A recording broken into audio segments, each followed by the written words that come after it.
17 বছর রাজনীতি, মামলা আর নির্বাসনের দীর্ঘ সময়, আর সেই সময়ের শেষ প্রহরে এখন গোটা বিএনপির মধ্যে আলোড়ন। তারেক রহমান ফিরছেন দেশে, আর তিনি কবে ফিরবেন তা নিয়ে দলে এবং দলের বাইরে শুরু হয়েছে বিভিন্ন রকম জল্পনা কল্পনা।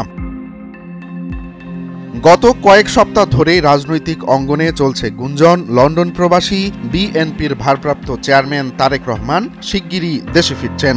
দলীয় নেতাকর্মীরা বলছেন তারেক রহমানের আগমন ঘিরে প্রস্তুতি নেওয়া হচ্ছে ইতিমধ্যেই, যদিও নির্দিষ্ট দিনক্ষণ বলতে পারছেন না কেউই।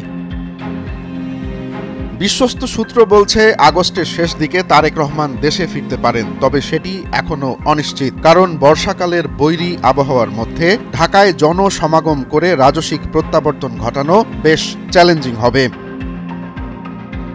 বিএনপি ইতোমধ্যেই জুলাই গণ অভ্যুত্থানের বর্ষপূর্তি উপলক্ষে ৩৬ দিনের কর্মসূচি ঘোষণা করেছে। শেখ হাসিনা সরকারের পালায়নের বর্ষপূর্তিতে ঢাকায় বড় সমাবেশের পরিকল্পনাও করছে। অনেকেই ধারণা করছেন তারেক রহমান সেই সমাবেশেই উপস্থিত হতে পারেন। তারেক রহমান ও অন্তর্বর্তী সরকারের প্রধান উপদেষ্টা ডক্টর মোহাম্মদ ইউনূসের মধ্যে ১৩ জুন লন্ডনে গুরুত্বপূর্ণ বৈঠক হয়েছে। রাজনৈতিক বিশ্লেষকদের মতে এই বৈঠক বিএনপির নির্বাচনী প্রস্তুতির দিক নির্দেশনা ঠিক করে দিয়েছে। সবকিছু ঠিকঠাক থাকলে জাতীয় নির্বাচনের তফসিল ঘোষণা হতে পারে ডিসেম্বরের শেষ অথবা জানুয়ারির শুরুর দিকে। এ অবস্থায় তফসিল ঘোষণার আগেই তারেক রহমান দেশে ফিরলে দলের জন্য এটি হতে পারে একটি মেগা শোডাউন। দলটি ইতোমধ্যেই তার প্রস্তুতি সম্পন্ন করেছে। এদিকে গুলশানের ১৯৬ নম্বর বাড়িতে চলছে সংস্কার কাজ। জানা গেছে এই বাড়িতেই থাকতে পারেন তারেক রহমান।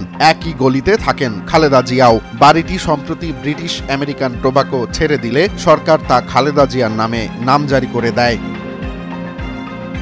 ২০০৭ সালের ৭ মার্চ ১:১১ সময় গ্রেফতার হন তারেক রহমান। জামিনে মুক্তি পেয়ে এরপর লন্ডনে চলে যান তিনি। সেখানে রাজনৈতিক আশ্রয় গ্রহণের পর এতদিন দেশটিতে অবস্থান করেই বিএনপির দলীয় কার্যক্রম পরিচালনা করে আসছিলেন। ২০২৪ সালে ছাত্র জনতার অভ্যুত্থানে আওয়ামী লীগ সরকারের পতনের পর তার বিরুদ্ধে থাকা মামলাগুলো প্রত্যাহার করে নেওয়া হয়। এখন তারেক রহমানের দেশে ফেরার আইনি কোনো বাধা আর নেই।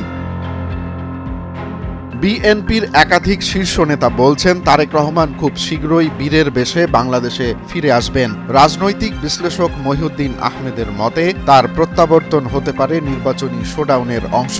তবে চূড়ান্ত কর্মসূচি এখনো কিছুই জানানো হয়নি বিএনপির পক্ষ থেকে। রাজনৈতিক পরিবেশ, নিরাপত্তা ও নির্বাচনী কৌশল মিলিয়ে এখনো চূড়ান্ত হিসাব নিকাশ চলছে।